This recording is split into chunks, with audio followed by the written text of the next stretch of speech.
Ny mety ho toetry ny andro any an-dranomasina ny sabotsy 3 aprily 2024 amin'ny 9 maraina hatramin'ny alahady 3 may 2024 amin'ny 9 maraina.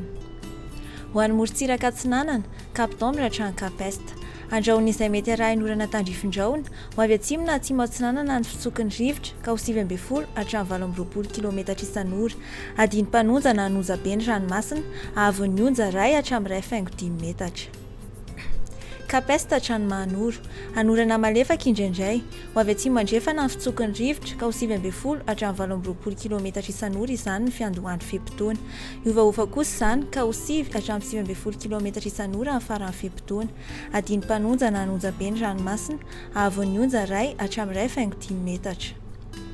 Mahanoro hatrany Taolagnaro. Andrahoana amin'ny tsitokotoko ho avy atsimo Atsinanana ny rivotra ka ho 9 hatramin'ny 9 kilometatra isan'ora manakaiky ny Mananjary. Ihodina ho avy avaratra Atsinanana kosa izany ka ho 9 hatramin'ny 20 kilometatra isan'ora amin'ny faran'ny fe-potoana. Adiny Mpanonja na Anoja be ny ranomasina, ahavon'ny Onja 1 hatramin'ny 1,5 metatra. Taolagnaro hatrany Cap Sainte-Marie. Ho maina amin'ny ankapobeny ho avy avaratra Atsinanana ny rivotra ka ho 9 hatramin'ny 20 kilometatra isan'ora, hatratra 7 kilometatra isan'ora indraindray.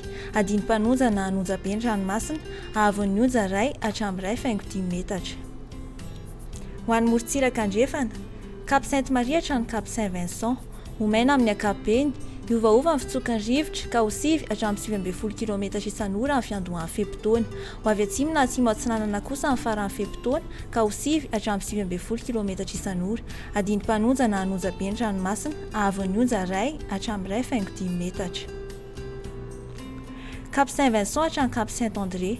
Andrahoana amin'ny tsitokotoko ho avy andrefana na atsimo andrefana ny rivotra ka ho 9 hatramin'ny 9 kilometatra isan'ora.